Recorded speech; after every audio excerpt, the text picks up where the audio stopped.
Who is going to take care of the wives? Why God created us? What is cosmic energy? The religion is the solution for the things happening all around the world. Jihad does not mean any war fought by any Muslim. Jihad basically means to strive to struggle. The Hindus and the Muslims will be united. He is not cosmic energy, he is more superior than that. Quran gives you the solution to the problems of humankind, not that we shall despise each other. That according to Japan, India will be the superpower of the world. We will be a superpower, will be far superior to the Americans.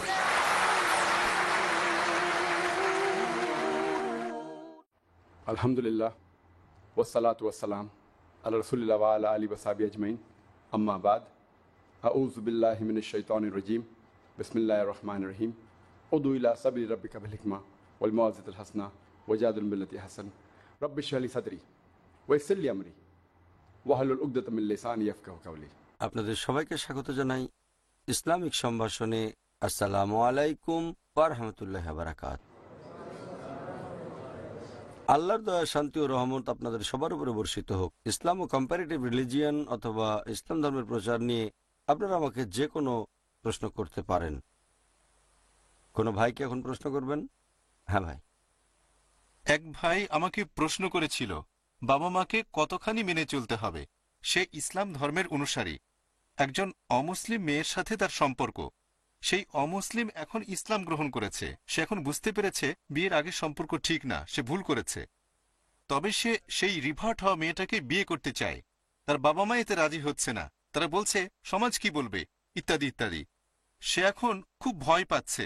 এরকম একটা ঘটনা ঘটেছিল যেখানে নবী ইব্রাহিম তার ছেলে ইসমাইলকে বলেছিলেন ইসমাইলের স্ত্রীকে তালাক দেওয়ার জন্য। ইসমাইল তালাক দিলেন।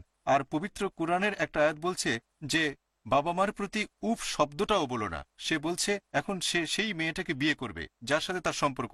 এরকম অবস্থায় তার কি করা উচিত? ভাই প্রশ্ন করলেন যে বাবা মাকে কতখানি মেনে চলা উচিত। একটা ঘটনাও আপনি বললেন যে এক মুসলিমের সম্পর্ক অমুসলিম মেয়ের সাথে, সে মেয়েটা ইসলাম গ্রহণ করেছে, কিন্তু ছেলের বাবা মা বলছে যে মেয়েটা অমুসলিম ছিল, এখন মুসলিম হয়েছে, সমাজ কি বলবে, সেজন্য বাবা মা আপত্তি করছে। এই ছেলে ইব্রাহিম আলাইহিস সালামের গল্প জানে। তিনি তার ছেলেকে বলেছিলেন স্ত্রীকে তালাক দিতে, আর বাবা মার প্রতি উফ শব্দটাও বলবে না। সূরা ইসরা অধ্যায় 17 আয়াত নাম্বার 23। সেই ছেলে এখন কি করবে? প্রশ্নের প্রথম অংশ, বাবা মাকে কতখানি মেনে চলা উচিত। যদি বাবা মায়ের কথাগুলো আল্লাহ এবং রাসূলের বিরুদ্ধে না যায় অথবা আল্লাহ এবং রাসূলের নির্দেশের বিরুদ্ধে না যায়, তাহলে সব মেনে চলা উচিত। এটাই সর্বোচ্চ সীমা। এর উপরে যদি যান সেটা হবে আল্লাহ এবং রাসূলের বিরুদ্ধে যাওয়া। আল্লাহ পবিত্র কোরআনে উল্লেখ করেছেন সূরা লুকমান অধ্যায় নম্বর 31 আয়াত নম্বর 14, আমি মানুষ জাতিকে নির্দেশ দিয়েছি বাবা মার প্রতি সদয় হওয়ার জন্য, ভালো ব্যবহার করার জন্য। অনেক কষ্ট সহ্য করে মা সন্তানকে গর্ভধারণ করেন এবং 2 বছর বয়সে দুধ ছাড়ান। বাবা মাকে অবশ্যই মান্য করতে হবে। তবে তারপরে আয়াত বলছে সূরা লুকমান অধ্যায় 31 আয়াত নম্বর 15, যদি তোমার বাবা মা চেষ্টা করে তোমাকে জোর করে আল্লাহ তাআলা ব্যতীত অন্য কারো ইবাদত করার জন্য, তার মানে শিরক, তাহলে তাদের মেনো না, তারপরও তাদের সাথে সৎভাবে বসবাস করো। এই কথাটা আবারও আছে সূরা আনকাবুতে অধ্যায় নম্বর 29 আয়াত নম্বর 8, আমি মানুষ জাতিকে নির্দেশ দিয়েছি বাবা মার প্রতি সদয় ব্যবহারের জন্য, কিন্তু বাবা মা যদি জিহাদ করে, চেষ্টা করে, জোর করে যাতে তুমি আল্লাহ ব্যতীত অন্য কারো ইবাদত করো যার সম্পর্কে তুমি কিছু জানো না, তাদের কথা মানবে না। যদি বাবা মায়ের কথা আল্লাহ এবং রাসূলের নির্দেশের বিরুদ্ধে না যায় তাহলে সবকিছু মেনে চলতে হবে। এটাই হচ্ছে সর্বোচ্চ সীমা। এই সীমার পরেও যদি তাদের কথা মেনে চলেন আপনি, তাহলে আল্লাহর বিরুদ্ধে চলে যাচ্ছেন। আল্লাহ এবং রাসূলের প্রতি আনুগত্য বেশি থাকতে হবে। দ্বিতীয় পয়েন্ট, যে কথাটা আল্লাহ এবং রাসূলের বিরুদ্ধে যাচ্ছে না, যেটা বলছে আমরা কি তাহলে মানবো? হ্যাঁ, মানলে ভালো। তবে কিছু কিছু ক্ষেত্রে পরোক্ষভাবে বাবা মা হয়তো বিরুদ্ধে চলে যাচ্ছে। এখন আমি বলছি আপনার বন্ধুর ব্যাপারে, যার কথা বললেন একজন মুসলিম, এখন তার সম্পর্ক অমুসলিম মেয়ের সাথে। সে এখন বুঝেছে এটা ভুল। একটা ভালো কাজ হচ্ছে, আলহামদুলিল্লাহ। ভুল করেছে, পরে বুঝতে পেরেছে সেটা ভুল, অনুশোচনা করবে।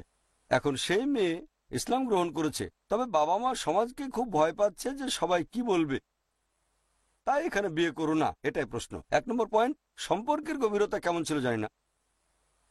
যদি সেই সম্পর্ক হয়ে থাকে অনেক গভীর, আগে থেকেই ছিল শারীরিক সম্পর্ক, পবিত্র কোরআনের আয়াত বলছে তাদের বিয়ে করো না যারা ব্যভিচার করে। ব্যভিচার বিয়ে করবে ব্যভিচারিণীকে, পবিত্র কোরআনের আয়াত। যদি এমন কাউকে বিয়ে করো যে মুমিন নয়, সেটা তো শিরকের মতোই বিষয়। পরিস্থিতি যদি এরকম হয়, খবরের কাগজে অ্যাড দেন আমি একজন ব্যভিচারী, আমি এখানে ব্যভিচারিণীদের কাছ থেকে দরখাস্ত চাচ্ছি। ধরেন টাইমস অফ ইন্ডিয়ার ম্যাট্রিমোনিয়াল কলাম, ছেলেটা পাপ করেছে, পরে বুঝতেও পেরেছে, তারপর মেয়েটা ইসলাম গ্রহণ করেছে। এখন আমার মতে তারা বিয়ে করলে কোনো সমস্যা নেই। 1 নম্বর পয়েন্ট, অনেক ক্ষেত্রে সম্পর্কগুলো এতটা গভীর হয় না, তারা বাইরে বেরিয়ে ডেটিং ফিটিং করে ইত্যাদি। ছেলেটা যে ভুল করেছিল এ ব্যাপারে কোনো সন্দেহ নেই। তবে সেই মেয়ে যদি ইসলাম গ্রহণ করে ইসলামের সৌন্দর্য দেখে, আর এভাবে যদি সে হতে পারে সত্যিকারের মুমিনা, সত্যিকারের মুসলিমা, ইসলাম পালন করে। এখন ছেলেটা এমন কাউকে বিয়ে করতে চায় না যে মুসলিম পরিবারে জন্মেছে, একই রকম কাউকে সে পছন্দ করে এই মেয়েটাকে, কিন্তু বাবা মা আপত্তি করছে, সমাজ কি বলবে। তারা কিন্তু জিজ্ঞেস করছেন মেয়েটা আসলে ভালো কিনা।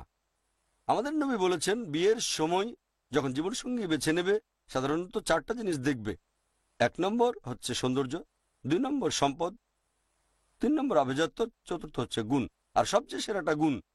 তাহলে সৌন্দর্য দেখাটা হারাম না, সম্পদ দেখা হারাম না, আভিজাত্য দেখাও হারাম না, তবে এদের মধ্যে শ্রেষ্ঠ হচ্ছে গুণ।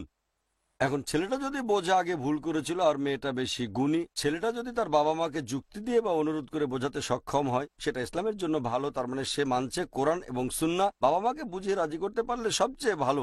বোঝানোর চেষ্টা করবেন কিন্তু তাদের অমান্য করবেন না, সেটাই সবচেয়ে ভালো। ব্যাপারটা যদি খুব চরমে পৌঁছায় তাহলে পরিস্থিতির উপর নির্ভর করবে। ধর্মাধার নিয়ম নেই যে মেনেই চলতে হবে বা মান্য করা যাবে না। একজন নবী তার ছেলেকে আদেশ দিয়েছিলেন, নবী ইব্রাহিম আলাইহিস সালাম আদেশ দিয়েছিলেন ছেলেকে, নবী কোনো আদেশ দিলে সেটা মানতেই হবে, কারণ আল্লাহ বলেছেন। রসুল সেই যুক্তিটা এখানে খাটাবেন না। নবী আদেশ দিয়েছিলেন, কারণটা কি ছিল? এখানে পরিস্থিতি যেরকম নবী ছেলেকে তালাক দিতে বলেছিলেন সেটার কারণ অন্য কিছু। এখানেও কি একই ঘটনা? ঘটনার সাদৃশ্য জানাটা গুরুত্বপূর্ণ। আপনি প্রসঙ্গ ছাড়া কোনো কিছু বলতে পারেন না। বাবা মাকে উফ বলবেন না, হ্যাঁ পবিত্র কোরআন কথাই বলছে। যদি আপনার বাবা মা আল্লাহ সুবহানাহু ওয়া তাআলার বিরুদ্ধে যায়, কোরআন বলছে তাদের কখনো উফ বলো না। বিরক্ত হবেন না, ভালোভাবে বলবেন, আরে এটা কি বলছেন, আল্লাহর বিরুদ্ধে যাব, এভাবে না, ভালোভাবে বলবেন, আমি আল্লাহকে মানি, অবশ্যই তোমাদের কথাও মানি, তবে আমার কাছে আল্লাহ সবার আগে, তোমরা আরেকটু পরে। হ্যাঁ, বিরক্ত নিয়ে বলবেন না। উফ না বলা মানে কিন্তু একমত হওয়া নয়। উফ মানে বকা দেয়া, বকা দেবেন না। যতদূর সম্ভব মেনে চলবেন যদি আল্লাহ এবং রাসূলের বিরুদ্ধে না যায়। আমি কথা বলছি না যে এই ছেলেটার বিয়ে করা উচিত ওই মেয়েটাকে। আমি পরিস্থিতি জানি না, আপনাকে পুরো ব্যাপারটা খুঁটিয়ে দেখতে হবে। আমি একটা আউটলাইন দিচ্ছি। এখন সেই মেয়েটার ইসলাম গ্রহণের একমাত্র কারণ যদি হয়ে থাকে LBW, লাভ বিফোর ওয়েডিং, ভালোবাসার কারণে, শুধুমাত্র নামে মুসলিম হতে চায়, বাবা মা এই কারণে আপত্তি জানালে তারা ঠিক আছে, আমি তাহলে বাবা মার পক্ষে। তবে এখানে যেটা দেখছি, বাবা মায়ের আপত্তিটা অন্য জায়গায়। যদি বাবা মা সত্যি ইসলামিক হন তাহলে তারা বলতেন না যে সমাজ কি বলবে, তারা বলতেন সে তোমার স্ত্রী হিসেবে ভালো ম্যাচ করবে না। সমাজের লোক কি বলল সেটা গুরুত্বপূর্ণ না। যদি সমাজ বলে মুসলিমরা ভালো না, তাহলে কি আমি আমার ইসলাম ত্যাগ করে দেব? সমাজ বলে দাড়ি রাখা ভালো না, তাহলে কি আমি দাড়ি কেটে ফেলবো? সমাজ কি বলবে সেটা গুরুত্বপূর্ণ না, আল্লাহ এবং রাসূল কি বললেন সেটাই গুরুত্বপূর্ণ। বাবা মা ছেলেকে বলতে পারেন তুমি যে মেয়েটাকে বিয়ে করতে চাচ্ছ সে হচ্ছে অমুসলিম, একজন মুশরিক, সে মুসলিম হয়েছে শুধুমাত্র তোমার কারণে বা টাকার কারণে অথবা অন্য কিছু, যে কোনো কারণ, ইসলামের জন্য সে মুসলিম হয়নি, শুধুমাত্র নামের জন্য মুসলিম হয়েছে, এই মেয়েকে বিয়ে করো না। এরকম হলে বাবা মা ঠিক। আপনার বন্ধু বিশেষজ্ঞ কারো পরামর্শ গ্রহণ করতে পারেন, আলোচনা করে একটা সিদ্ধান্তে আসা যাবে। আশা করি উত্তরটা পেয়েছেন। কোনো বোন কি প্রশ্ন করবেন? আসসালামু আলাইকুম ভাই। ওয়ালাইকুম আসসালাম রহমতুল্লাহ বারাকাতুহু। কোনো মহিলা ইসলাম গ্রহণ করলে সেটা প্রকাশ্যে ঘোষণা করা কি বাধ্যতামূলক? ধরেন তার স্বামী আর ছেলেমেয়েরা তখনও অমুসলিম। বোন প্রশ্ন করলেন, কোন মহিলার জন্য প্রকাশ্যে ঘোষণা করা কি বাধ্যতামূলক যে সে ইসলাম ধর্ম গ্রহণ করেছে? যদি পরিবারের অন্য সবাই অমুসলিম থাকে, বাবা মা স্বামী সন্তান, বোন ছেলে হোক বা মেয়ে হোক, মহিলা অথবা পুরুষ, যে অমুসলিম ইসলাম গ্রহণ করেছে সে যদি মনে করে যে সে ইসলাম ধর্ম গ্রহণ করেছে, এটা যদি সবাইকে জানায় তাহলে জীবন হুমকিতে পড়তে পারে, বিপদে পড়তে পারে, তাহলে এই অনুমতি দেওয়া হয়েছে তারা ইসলাম গ্রহণ করে সেটা গোপন রাখতে পারবে যতদিন না প্রকাশ করার অনুকূল পরিবেশ তৈরি হয়। হয়তো বন্ধুদের জানাবে কিন্তু বাবা মাকে জানাবে না। ইসলাম অনুমতি দিয়েছে, কোরআন এরকম অনুমতি দিয়েছে, আপনার জীবন হুমকির মুখে তখন যদি শিরক করেন, মনের মধ্যে জানবল্লা একজন, তখন অনুমতি আছে। এখানে ব্যাপারটা কিরকম? ধরেন একজন লোক পিস্তল নিয়ে আপনার মাথায় ঠেকিয়ে ধমক দিয়ে বলল এই মূর্তিকে পূজা করো। ইসলাম অনুমতি দিয়েছে, এটাও বলতে পারেন আমি পূজা করব না, তারপর মারা গেলেন, আলহামদুলিল্লাহ, এটার অনুমতি আছে। তবে ইসলাম এই অনুমতি দিয়েছে যে শিরক করতে পারেন, মূর্তি পূজা করতে পারেন, তবে মনের মধ্যে জানবেন আল্লাহ একজন। আর এখন মনে করেন রায়ট হচ্ছে, গলির মধ্যে একজন হিন্দু আপনাকে পিস্তল ধরে জিজ্ঞেস করলো তুমি হিন্দু না মুসলিম, বললেন হিন্দু, কোনো সমস্যা নেই। আবার ধরেন জনসমক্ষে এটা ঘটলো, সেখানে আপনি সত্যি বললেন, কারণ প্রভাব পড়বে হাজারো মানুষের উপর, নির্ভর করবে পরিস্থিতির উপর। ইসলাম এখানে সত্যি বলার অনুমতি দিয়েছে। দৃষ্টান্ত স্থাপনের জন্য সত্যি বলে মানা যেতে পারেন, সমস্যা নেই। শিরকও করতে পারেন জনসমক্ষে, পরিস্থিতি বলবে আপনি কোন কাজটা করবেন, তবে ইসলাম দুটোর অনুমতি দিয়েছে, শিরক করারও অনুমতি আছে। আর এখানে যে পরিস্থিতি, আপনারা আমাদের নবীর জীবনেও দেখবেন, মোহাম্মদ সাল্লাল্লাহু আলাইহি ওয়াসাল্লাম নবুয়তের প্রথম 13 বছর ছিলেন মক্কাতে, তাদের ব্যবহার দেখেছেন। প্রথমে ধীরগতিতে এগিয়েছেন, পরবর্তীতে ঘোষণা করেছেন। এখন একজন মহিলা, একটা মেয়ে অথবা একটা ছেলে যদি ইসলাম গ্রহণ করে আর মনে করে যে ইসলাম ধর্ম গ্রহণ করার কথাটা পরিবারকে জানালে সমস্যা হতে পারে, কিছুদিন গোপন রাখলে সমস্যা নেই, তবে তাকেও ইসলামের বাণী প্রচার করতে হবে, কারণ ঘোষণা দেওয়ার পরেই সে তার বাবা মাকে দাওয়া দিতে পারে। গোপন থাকলে তো পারবে না, তাই চেষ্টা করা উচিত তাড়াতাড়ি যেন পরিস্থিতি এরকম হয়, পরিস্থিতি সুবিধাজনক করে নিতে হবে, তারপর জানাবে বাবা মা পরিবারের সদস্যদেরকে যে সে ইসলাম গ্রহণ করেছে, তারপর তাদের দাওয়া দিতে পারে। তবে যদি বিপদের সম্ভাবনা থাকে তাহলে অপেক্ষা করেন, পরিস্থিতি যখন কিছুটা স্বাভাবিক হবে অথবা বিয়ে হয়ে গেল, তারপর আপনি বিভিন্ন মানুষকে দাওয়া দিতে পারেন। পরিস্থিতি দেখতে হবে, তবে ইসলাম অনুমতি দিয়েছে যে পরিস্থিতি অনুকূল না হওয়া পর্যন্ত এটা গোপন রাখতে পারবেন। আশা করি উত্তরটা পেয়েছেন। কোনো ভাই কি প্রশ্ন করবেন? হ্যাঁ ভাই। আসসালামু আলাইকুম। ওয়ালাইকুম আসসালাম রহমত। আপনি কি আখিরাত মানে পরকালের জীবন সম্পর্কে একটু বিস্তারিত বলবেন? ভাই, আপনি আমার কাছে আখিরাত মানে পরকালের জীবন সম্পর্কে জানতে চাইলেন বিস্তারিতভাবে। বিস্তারিত বললে কয়েকদিন ধরেই বলতে হবে, মাত্র একটা লেকচারে হবে না। সংক্ষেপে যেটা বলতে পারি, আখিরাত মানে পরকাল, পৃথিবীর জীবন ইহকাল। এই জীবন হচ্ছে পরকালের জন্য একটা পরীক্ষা। আল্লাহ কোরআনে বলেছেন সূরা মুলক অধ্যায় 67 আয়াত নাম্বার 2, আল্লাযী খালাকাল মাউতা ওয়াল হায়াতা। আল্লাহ সৃষ্টি করেছেন মৃত্যু ও জীবন পরীক্ষার জন্য, কে তোমাদের মধ্যে কর্মে উত্তম। আমরা সবাই পৃথিবীতে জীবন কাটাচ্ছি, যে সেটা হচ্ছে পরকালের জন্য পরীক্ষা। যদি আল্লাহ এবং রাসূলের নির্দেশ মতো জীবনযাপন করেন, যদি পরীক্ষায় পাশ করেন তাহলে বেহেশতে যাবেন, যদি ফেল করেন তাহলে যাবেন দোজখে। এই জীবন পরকালের জন্য একটা পরীক্ষা। আমাদের অস্তিত্বের মূল কারণটা হচ্ছে আখিরাত, এই দুনিয়া নয়। আল্লাহর কাছে আখিরাতের পাশাপাশি এই দুনিয়ার জন্য দোয়া করবেন, আলহামদুলিল্লাহ করতে পারেন। তবে আমাদের চূড়ান্ত লক্ষ্য আখিরাত, এই দুনিয়া নয়। দুনিয়ার জন্য দোয়া করতে পারেন, আল্লাহ এবং রাসূল অনুমতি দিয়েছেন, তবে চূড়ান্ত লক্ষ্য আখিরাত। অনেক মানুষ এই পার্থিব জীবনের মায়ার জালে আটকে যায়, তারা অদূরদর্শী। ব্যবসা শুরু করলেন, প্রথম দিকে ব্যবসায় লোকসানের সম্ভাবনা অনেক বেশি থাকে। ইনভেস্ট করলেন, প্রথম বছর লোকসান, দ্বিতীয় বছর লোকসান, তৃতীয় বছর লোকসান, চতুর্থ বছরে গিয়ে লাভ করলেন। এই ব্যবসায়ী দূরদর্শী। যারা অদূরদর্শী তারা কয়েকদিনেই লাভ করতে চায়, তারপর লোকসান হয়ে যায়। তাহলে এই জীবনটা পরকালের জন্য একটা পরীক্ষা। আমাদের পার্থিব জীবনের চূড়ান্ত লক্ষ্য হবে পরকাল। এভাবেই উচিত মানুষের জীবনযাপন করা। বিস্তারিত জানতে আমার লেকচার দেখতে পারেন অথবা বই পড়তে পারেন, মৃত্যুর পরের জীবন। অন্যদের লেকচারও আছে আমাদের IRF লাইব্রেরিতে, আপনি সবগুলোই পাবেন। আশা করি উত্তরটা পেয়েছেন। হ্যাঁ ভাই। আসসালামু আলাইকুম। ওয়ালাইকুম আসসালাম রহমতুল্লাহ। যীশু খ্রিস্ট বলেছেন, আমার পিতা আমার চাইতে মহান, আমার পিতা সবার চাইতে মহান। এখন আল্লাহকে পিতা বলে ডাকাটা কি অসামঞ্জস্য নয়? ভাই, আপনি প্রশ্ন করলেন বাইবেলের দুটো অনুচ্ছেদ যেখানে যীশু খ্রিস্ট সাল্লাম বলেছেন আমার পিতা আমার চেয়ে মহান, আমার পিতা সবার চেয়ে মহান। এটা অসামঞ্জস্য কি না? আপনারা দেখবেন আল্লাহকে বিভিন্ন নাম ও বৈশিষ্ট্যে ডাকা হয়েছে পবিত্র কোরআনে। এছাড়াও আছে সহিহ হাদিসে। কোরআনে আল্লাহকে সব মিলিয়ে 99টা আলাদা নামে ডাকা হয়েছে। আর রহমান, আর রহিম, পরম দয়ালু, পরম করুণাময়, আল হাকিম, পরম জ্ঞানী। এখন পিতা বলে আল্লাহকে ডাকা এটা অসামঞ্জস্য কিনা? মানুষ ভুল বুঝেছে যে যীশুখ্রিস্ট হলেন আল্লাহ সুবহানাহু ওয়া তাআলার জাত পুত্র। এই কারণে পবিত্র কোরআনে আল্লাহর নাম হিসেবে পিতা বলা হয়নি, যেটা আরবিতে আব। বাবা শব্দের আরবি হচ্ছে আব। এর চেয়ে কঠিন শব্দ রব বলা হয়েছে কোরআনে। রব মানে পালনকর্তা, রক্ষাকারী। আল্লাহ সুবহানাহু ওয়া তাআলা সবকিছু জানেন, সেজন্য তার বৈশিষ্ট্যের মধ্যে পিতা শব্দটা তিনি রাখেননি। যদি আমাকে বলেন হ্যাঁ পিতা আল্লাহর বৈশিষ্ট্য নয়, আল্লাহ তাআলা জানেন যে মানুষ ভুল বুঝতে পারে, নিজের বাবাকে একদিন আল্লাহ বলবে, ভুল বুঝাবুঝি হতে পারে। এই কারণে আমিও একমত যে পিতা এটা আল্লাহ তাআলার বৈশিষ্ট্য হতে পারে না। তবে সেই সময়ে আমাদেরকে বুঝতে হবে বর্তমানের যে বাইবেল, এটা সেই ইনজিল নয় যেটা যীশুখ্রিস্ট ঈসা আলাইহিস সালামের উপর নাজিল হয়েছিল। বাইবেলে দেখবেন অনেক জায়গায় যীশুখ্রিস্ট নিজের মুখেই বলছেন যে মহান ঈশ্বর আমার পিতা। এটা ছিল তার স্টাইল। তাহলে বাইবেল অনুযায়ী ঈশ্বরের একটা বৈশিষ্ট্য বা নাম হচ্ছে পিতা, তবে কোরআনে না। এর আগের প্রশ্নের উত্তরে বলেছিলাম আমরা বিশ্বাস করব সর্বশেষ ও চূড়ান্ত আসমানি কিতাব। এর আগে যে কিতাব এসেছিল সেগুলো ছিল নির্দিষ্ট জাতি এবং গোত্রের জন্য। বাইবেল সঠিক না বেঠিক সেটা পরের কথা, যদি সঠিকও হয় তাহলেও তা ছিল নির্দিষ্ট সময় এবং জাতির জন্য। এখন মেনে চলবেন সর্বশেষ ও চূড়ান্ত কিতাব পবিত্র কোরআন। সে আপনি থাকেন ভারতে, ইংল্যান্ডে বা আমেরিকায়, পবিত্র কোরআন এবং সর্বশেষ নবীর নির্দেশগুলো মেনে চলবেন। আশা করি উত্তরটা পেয়েছেন। কোনো বোন কি প্রশ্ন করবেন? আসসালামু আলাইকুম। ওয়ালাইকুম আসসালাম রহমতুল্লাহ। আপনি কি হোমিওপ্যাথিক ওষুধ সম্পর্কে কিছু বলবেন?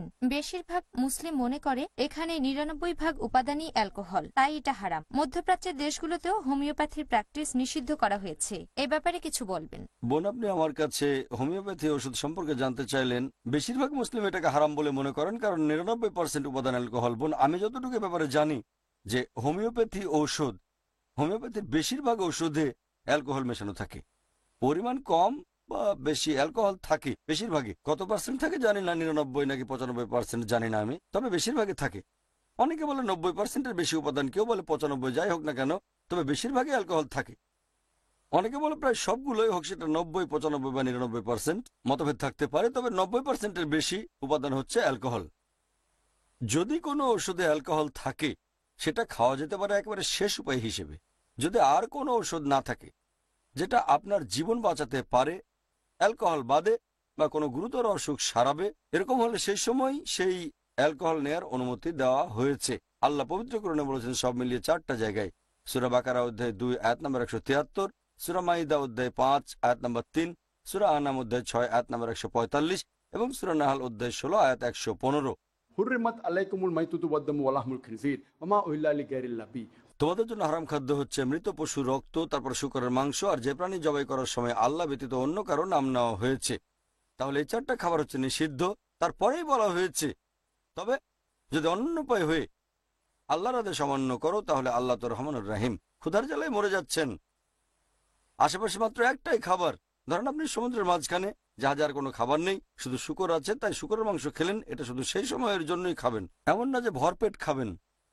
আর ডাঙায় ফিরে আসলে শূকর আবার হারাম হয়ে যাবে। একইভাবে অ্যালকোহলই যদি একমাত্র জীবন রক্ষাকারী ওষুধ হয়ে থাকে তাহলে অনুমতি আছে। তবে হোমিওপ্যাথি ওষুধের 90% উপাদানই হচ্ছে অ্যালকোহল। তাহলে এমনিতে হোমিওপ্যাথি চিকিৎসা করব না। যদি অন্যান্য চিকিৎসা ব্যবস্থা যেমন অ্যালোপ্যাথি বা ইউনানিতে না সারার একমাত্র উপায় হোমিওপ্যাথি, তখন হোমিও ওষুধ খান, কোনো সমস্যা নেই। একইভাবে অ্যালোপ্যাথিতেও অনেক ওষুধে, বেশিরভাগ না তবে অনেক ওষুধে অ্যালকোহল থাকে। এখনকার মেডিকেল সায়েন্স বলে, আগে মানুষ মনে করতো অ্যালকোহল সবচেয়ে ভালো দ্রাবক, তবে বর্তমানের মেডিকেল সায়েন্স বলে অ্যালকোহলের চেয়েও ভালো দ্রাবক আছে। আমরা মুসলিমরা একটা উম্মা, আমরা সবাই মিলে বলবো আমরা কোনো ওষুধ কিনবো না, হোক ইউনানি বা অ্যালোপ্যাথি বা হোমিওপ্যাথি, যে প্যাথি হোক, অ্যালকোহল মেশানো থাকলে আমরা সেটা খাবো না, যদি না খেতে বাধ্য হই। দুর্ভাগ্যজনকভাবে মুসলিমরা এখনো একত্রিত হতে পারেনি। মুসলিমরা মাশাআল্লাহ এখনো পৃথিবীতে 130 কোটি, বিশাল একটা মার্কেট। ফার্মা কোম্পানিগুলো তখন নিষিদ্ধ করতে বাধ্য হবে। পারফিউম কোম্পানি বানাচ্ছে অ্যালকোহল ফ্রি পারফিউম, জানেন কি? পারফিউম কোম্পানি মুসলিমদের জন্য, ফ্রান্সের বানানো, সুইজারল্যান্ডের বানানো। আমি একটু উপহার পেয়েছি, জাপান কম্পাস তৈরি করছে মুসলিমদের জন্য। কিবলার দিক। যদি মুসলিমরা একসাথে বলে উঠি যে আমরা ওষুধ খাবো না, যদি না সেটা আবশ্যিক হয়। এখন ধরেন অপারেশন হচ্ছে, আপনাকে দেওয়া হলো ক্লোরোফর্ম অ্যানেস্থেসিয়া, তখন তো এরকম হতেই পারে। এ ধরনের ঘটনা খুব কম ক্ষেত্রে ঘটতে পারে। এভাবে সবাই এক হলে আমাদের অবস্থানও ভালো হবে, ইসলামকে ভালোভাবে জীবনে প্রয়োগ করতে পারবো, অ্যালকোহল মেশানো ওষুধগুলো আমরা বাদ দিতে পারবো। আশা করি উত্তরটা পেয়েছেন। হ্যাঁ ভাই। ভাই, অনেক মুসলিম দ্বিধায় আছেন যে কিংফিশার এয়ারলাইন্সে চাকরি করা যাবে কিনা, পরামর্শ দেন। ভাই প্রশ্ন করলেন যে কিংফিশার এয়ারলাইন্সে চাকরি করা ঠিক হবে কিনা। প্রথমে বলছি এয়ারলাইন্স নিয়ে, তারপর আসবো কিংফিশার এয়ারলাইন্সে, যাতে করে দুটো উত্তর মিশে না যায়। যদি কোনো এয়ারলাইন্সে চাকরির কথা বলেন, যখন কোনো কোম্পানির চাকরি করছেন, যদি সেই কোম্পানির প্রধান কাজটা হারাম হয় তাহলে সেখানে চাকরি করাটা হারাম, যে কোনো লেভেলে, টপ লেভেল, ডাউন লেভেল, যে কোনো লেভেলে। যেমন আপনি চাকরি করছেন ব্যাংকে, ইন্টারেস্ট বা সুদ হারাম। এখন ব্যাংকে যে চাকরি করেন না কেন, যেমন অফিস গার্ড বা ক্লার্ক, অ্যাকাউন্টেন্ট, সব পোস্টই, কারণ এর প্রধান কাজটাই হচ্ছে হারাম। আবার ধরেন চাকরি করছেন এমন কোম্পানিতে যার সামান্য কিছু কাজ হচ্ছে হারাম, যেমন ধরেন 5 স্টার হোটেলে চাকরি করার, সেখানে বার আছে, বার থেকে আয় হয়তো 2 বা 5% মোট আয়ের। প্রধান আয়টা হচ্ছে তাদের হোটেলের রুম ভাড়া দিয়ে। সামান্য কিছু কাজ হারাম, তবে আপনি সরাসরি সেই ডিপার্টমেন্টে কাজ করবেন না যেখানে হারাম কাজটা হয়। যদি আপনি বারের ওয়েটার হিসেবে কাজ করে থাকেন তাহলে হারাম। তবে রিসেপশনে চাকরি করলে কোনো সমস্যা নেই, কাজ করতে পারেন, লন্ড্রিতে সমস্যা নেই। তবে যদি বারের ওয়েটার হিসেবে চাকরি করেন, কাউকে অ্যালকোহল সার্ভ করছেন, তাহলে সেটা হারাম। একইভাবে এয়ারলাইন্সের চাকরি, এয়ারলাইন্সের কাজগুলো প্রধানত হারাম না। তবে যেহেতু বেশিরভাগ এয়ারলাইন্সই, সবগুলো নয়, বেশিরভাগই অ্যালকোহল সার্ভ করে, মদ সার্ভ করে পার্সার অথবা এয়ার হোস্টেস, আর অ্যালকোহল সার্ভ করাটা হারাম। এমন এয়ারলাইন্সে চাকরি করা যারা অ্যালকোহল সার্ভ করে, সেখানে পার্সার হিসেবে বা এয়ার হোস্টেসের চাকরি, সেটা হারাম, কারণ মদ সার্ভ করতে হবে। কিন্তু ধরুন আপনি টিকেটিং এজেন্ট বা গ্রাউন্ড স্টাফ, এরকম হলে সমস্যা নেই। এবার আসছি কিংফিশার এয়ারলাইন্সে। এর উত্তরটা আলাদা দিচ্ছি কেন, কারণ কিংফিশারের প্রধান কাজটা একটা অ্যালকোহল কোম্পানি, এটা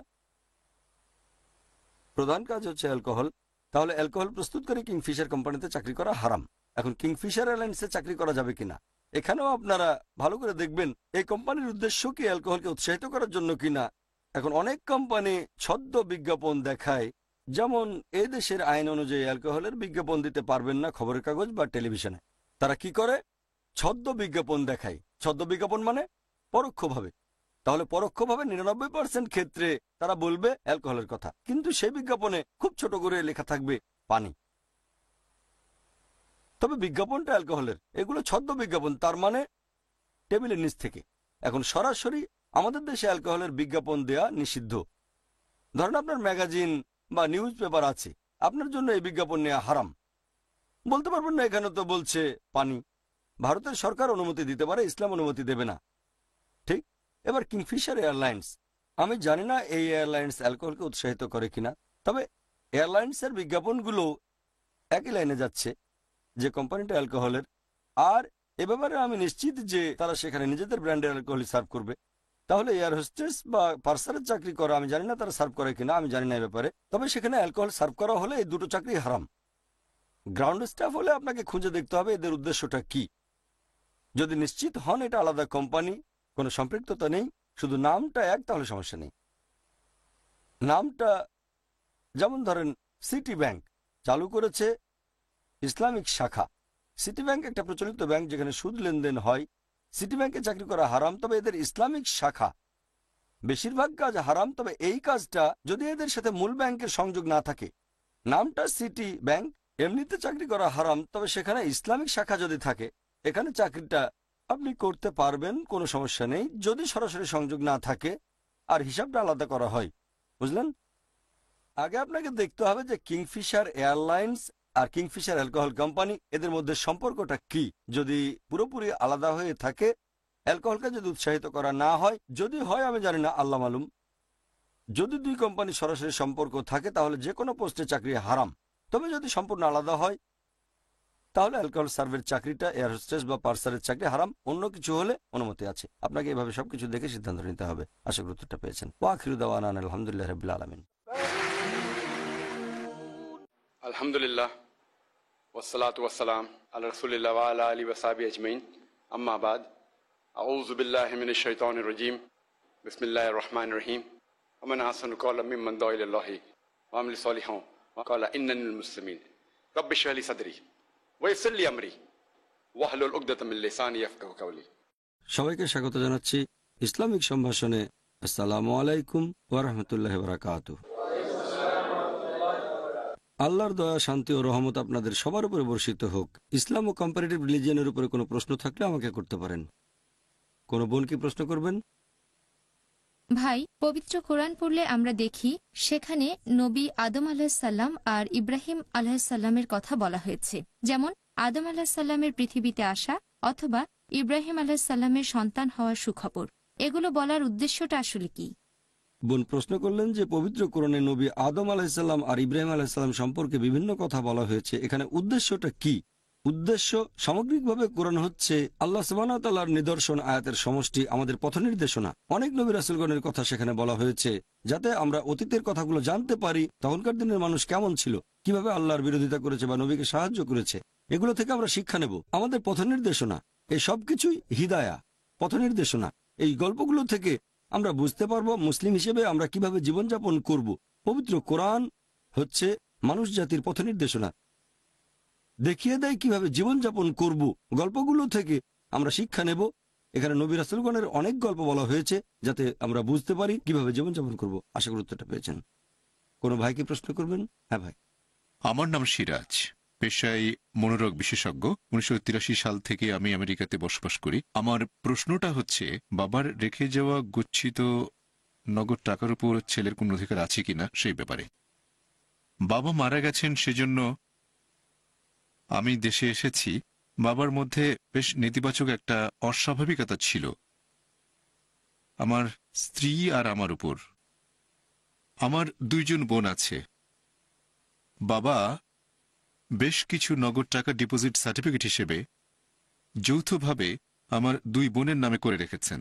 আমার ছোট বোন বাবার মনে বিষ ঢেলেছে, এই অস্বাভাবিকতাকে আরো বাড়িয়ে দিয়েছে। সবচেয়ে ছোট বোনকে আমি দেশে পাঠিয়ে দিয়েছিলাম যাতে সে বাবার যত্ন নিতে পারে, কারণ আমার মা 2 বছর আগে মারা গেছে। সে বলেছিল দেশে ফিরে আসার পরে সে আবার আমেরিকায় যাবে গ্রিন কার্ডের জন্য। তবে দেশে আসার পরে সে আমেরিকায় যেতে পারছে না। এখন ছেলে কি কোনো অধিকার আছে? বাবা আমাকে তার নগদ সম্পত্তি থেকে পুরোপুরি বঞ্চিত করেছেন, এটাই আমার প্রশ্ন। ভাই, আপনি প্রশ্ন করলেন যে আপনার বাবা কিছুদিন আগে মারা গেছেন, তার 3 জন সন্তান, 1 ছেলে 2 মেয়ে, আপনি আর আপনার 2 ছোট বোন। 2 বোন আপনার বাবার মনে বিষ ঢেলে দিয়েছে। মারা যাওয়ার সময় তিনি তার সম্পত্তি, নগদ টাকা বা এরকম কিছু সব দিয়ে গেছেন 2 মেয়েকে। আপনার অধিকার আছে কিনা? ইসলামিক শরিয়ার ব্যাপারে যদি বলতে হয়, আল্লাহ সম্পত্তিতে সন্তানের অংশীদারিত্বের কথা বলেছেন একেবারে পরিষ্কারভাবে। সূরা নিসা অধ্যায় 4 আয়াত নম্বর 11 ও 12, যে সন্তানদের ক্ষেত্রে প্রত্যেক পুত্র প্রত্যেক কন্যা দ্বিগুণ অংশ পাবে। এরপরে আরো কথা, সেগুলো প্রশ্নের সাথে প্রাসঙ্গিক না। এখন ইসলামিক শরিয়া অনুযায়ী আপনার কথাটা হতে পারে সঠিক বা ভুল, হতে পারে আপনার বোনেরা সঠিক বা ভুল। সন্তান ভালো হোক অথবা সে খারাপ হোক, ইসলামিক শরিয়া বলছে বাবা মারা গেলে 1 পুত্র পাবে 1 কন্যার দ্বিগুণ অংশ। এখানে সন্তান 2 মেয়ে আর 1 ছেলে, তাহলে সম্পত্তি সমান 4 ভাগ করতে হবে। প্রত্যেক মেয়ে পাবে 1টা করে অংশ আর ছেলে পাবে 2টো অংশ।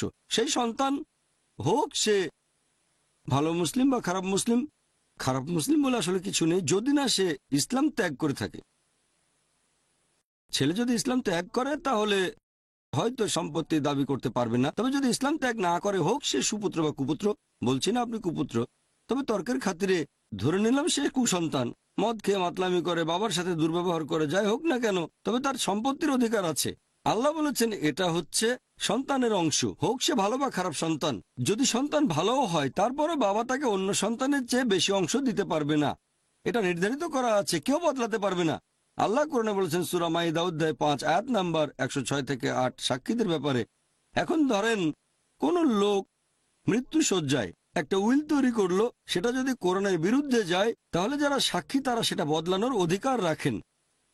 আমাদের ভারতে ইসলামিক শরিয়ার ব্যাপারে যদি বলতে হয়, যদি বাবা কোনো উইল করে না যান, ভারতে এটা হবে মুসলিম পার্সোনাল ল অনুযায়ী, যেটার ভিত্তি ইসলামিক শরিয়া। কোন লোক যদি উইল করে যায় সেটার বিরুদ্ধে আদালতে কেস করা যায়।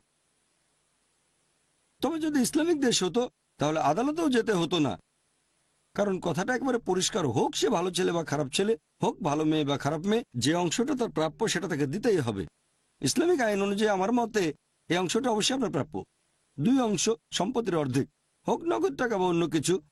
মা জীবিত থাকলে একটা অংশ তিনিও পাবেন। তবে আপনি বললেন আপনার মাও মারা গেছেন আর অংশীদার নেই, তাহলে আপনি পাবেন অর্ধেক আর বোনেরা প্রত্যেকে 1/4। এখন ভারতে ধরেন আপনার বাবা একটা উইল করে গেছেন, ভারতেই বাস করেছেন, অন্য কোনো দেশে থাকলে সেই দেশের আইন অনুযায়ী সেটা হবে, শরিয়া অনুযায়ী আপনার পাওয়া উচিত। আদালতে মামলা করে বিষয়টা একটা নিষ্পত্তি করতে পারেন। আমার মতে এই কেসে আপনারই জেতার সম্ভাবনা বেশি, তবে দেখতে হবে কেসটা কিভাবে চালাচ্ছেন। হ্যাঁ বলেন।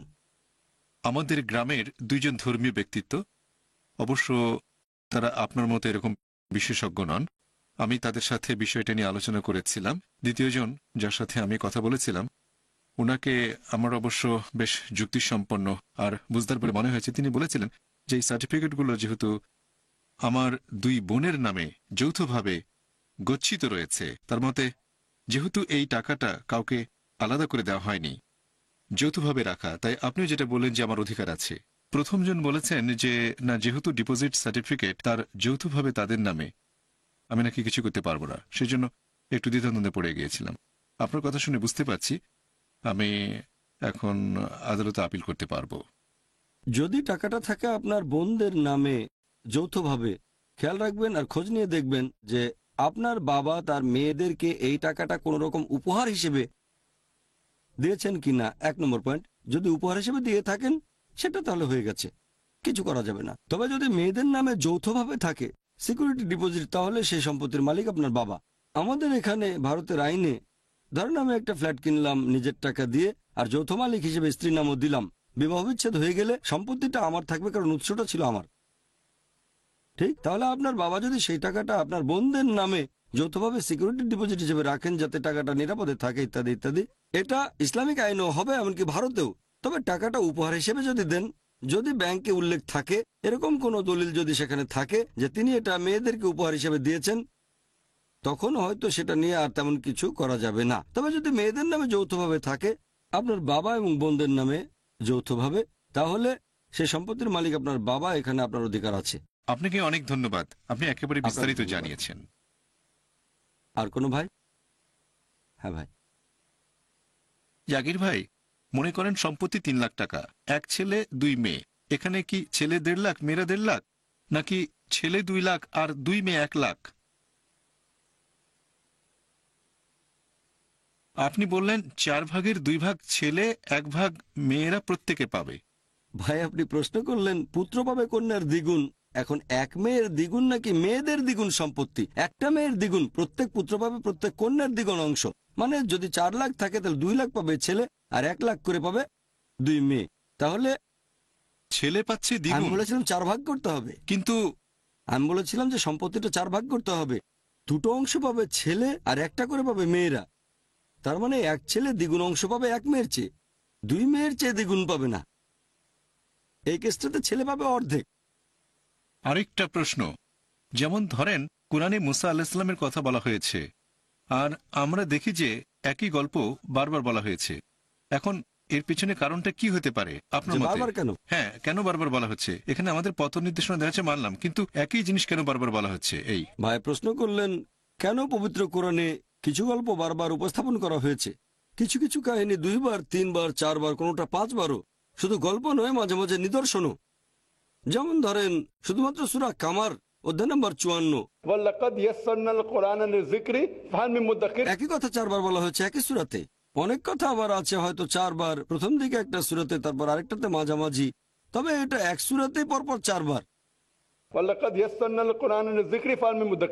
আমি তোমাদের জন্য কোরআনকে সহজ করে দিয়েছি যাতে বুঝতে পারো, মনে রাখতে পারো। তাই তোমাদের মধ্যে উপদেশ গ্রহণকারী কেউ কে আছে? তাহলে বারবার বলা এটাও বিভিন্ন টাইপের। যদি একই কথা বারবার বলা হয় একেবারে হুবহু, তাহলে গুরুত্ব বোঝানোর জন্য এটা বেশ গুরুত্বপূর্ণ। যত বেশিবার বলা হবে তত বেশি গুরুত্বপূর্ণ। তার মানে এই না যে একটা বিষয় বলা হয়েছে 2 বার, অন্যটা 4 বার, তাহলে দ্বিতীয়টার গুরুত্ব প্রথমটার চেয়ে বেশি ভাবে বলা যাবে না। হয়তো আল্লাহ জানেন এই আয়াতটা মানুষ সহজে ভুলে যেতে পারে, কিছু আয়াত মাত্র একবার বললেও ভুলবে না, সেজন্য আল্লাহ সেগুলো বারবার বলেননি। যেমন ধরেন অ্যালকোহল নিষিদ্ধ, এটা কোরআনে বলা হয়েছে মাত্র একবার। শুকরের মাংসের নিষেধাজ্ঞা 4 বার। আল্লাহ ভালো করে জানেন কোন কথাটা বারবার বলতে হবে। যদি হুবহু একই কথা বলা হয় তাহলে সেটা গুরুত্ব বোঝানোর জন্য।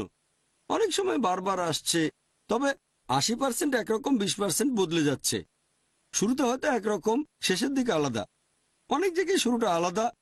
এখানে গুরুত্ব বোঝানোর পাশাপাশি বিভিন্ন তথ্যও দেওয়া হচ্ছে, বিভিন্ন ইনফরমেশন। অনেক সময় গল্প বলা হয়েছে আদম আলাইহিস সালামের আর ইবলিসের, এটা কোরআনে আছে মোট 7 বার। প্রত্যেকবার নতুন কিছু তথ্য এসেছে, তবে মূল ঘটনা একই রয়েছে। এখানে আল্লাহ সুবহানাহু ওয়া তাআলা গল্পটাতে একটা নতুন মাত্রা যোগ করেছেন, নতুন তথ্য জানাচ্ছেন, তারপর গুরুত্ব বোঝাচ্ছেন। বারবার বলা হয়েছে গুরুত্ব বোঝাতে, এভাবে আল্লাহ নতুন মাত্রা যোগ করেছেন। যদি হুবহু একই কথা হয় সেটা গুরুত্ব বোঝাতে। আসসালামু ওয়ালাইকুম আলাইকুম। আসসালাম ওয়া রাহমাতুল্লাহি ওয়া বারাকাতুহু। ভাই, আমি পড়েছি যে মহিলাদের জন্য মুখমণ্ডলের সৌন্দর্য বাড়ানো নিষিদ্ধ। এখন আমার পরিচিত এক মহিলা কিছুদিন আগে স্মল পক্স থেকে সেরে উঠেছেন। তার মুখ এখন কালো দাগে ভর্তি। এখন সেই মহিলা কি মুখে সার্জারি করতে পারবে? বোন প্রশ্ন করলেন যে মহিলাদের জন্য সৌন্দর্য বাড়ানোটা নিষিদ্ধ, এক মহিলার পক্স হয়েছে, সেই মহিলা এখন সার্জারি করতে পারবে কি না। বোন এখানে বুঝতে হবে সৌন্দর্য বাড়ানো অপ্রয়োজনে কোনো নাম হারামের সামনে মেকআপ নিয়ে যাওয়াটা নিষিদ্ধ। আপনি যদি আপনার স্বামীর জন্য মেকআপ করেন বা আপনার সৌন্দর্য বাড়ান তাতে কোনো সমস্যা নেই। ব্যাপারটা এমন না যে সৌন্দর্য বর্ধন পুরোপুরি নিষিদ্ধ। যদি অসুখের কারণে মুখে কোনো দাগ পড়ে আর আপনি সেই দাগ সার্জারি করে তুলতে চান, কোনো হাদিস বা কোরআনের কোনো আয়াত এটাকে নিষেধ করছে না। পক্সের কারণে মুখে দাগ পড়লো, সার্জারি করে দাগটা আপনি তুলতে পারেন।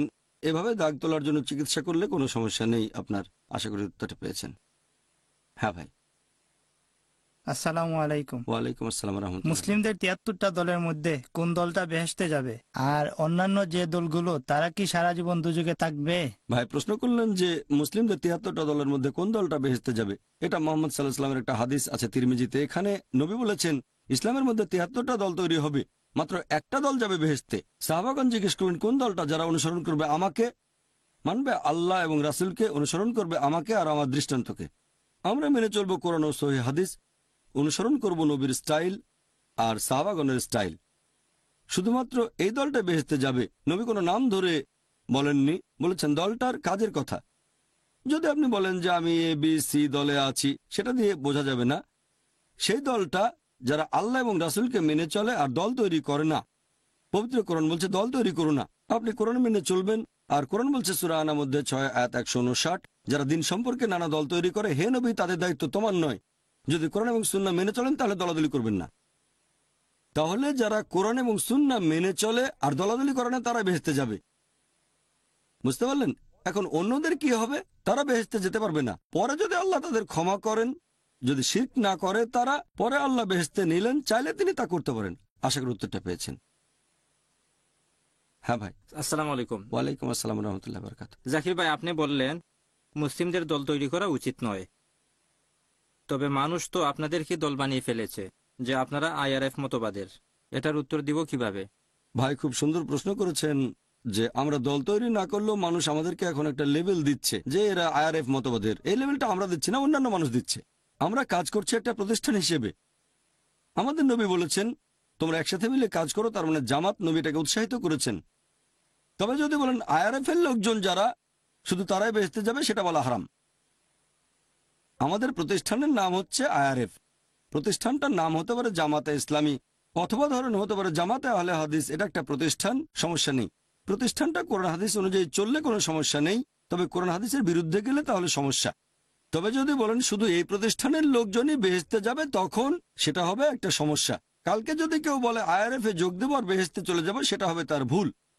কিন্তু যদি কোনো প্রতিষ্ঠানে একসাথে মিলেমিশে কাজ করেন, কোনো সমস্যা নেই। আমরা কখনোই বলিনি যারা আমাদের লেকচার শুনবে বা আইআরএফ এ কাজ করবে তারা বেহেশতে চলে যাবে, কখনোই বলিনি আমরা। যারা আল্লাহ এবং রাসূলকে মেনে চলবে তারা এই প্রতিষ্ঠানে থাকুক বা না থাকুক বেহেশতে যাবে। মানুষ এরকম লেভেলটা দিচ্ছে। আল্লাহ লেভেল দিয়েছেন মুসলিম। যদি কেউ জিজ্ঞেস করে আপনি কি ধর্মীয় পরিচয়ে, আমি মুসলিম। আল্লাহ বলেছেন সূরা হজ অধ্যায় 22 আয়াত নম্বর 78, আমাদের সম্বোধন করেছেন মুসলিম হিসেবে। সূরা ফুসিলাত অধ্যায় 41 আয়াত 33, অনুষ্ঠানের শুরুতে আমি এই আয়াতটা বলেছিলাম।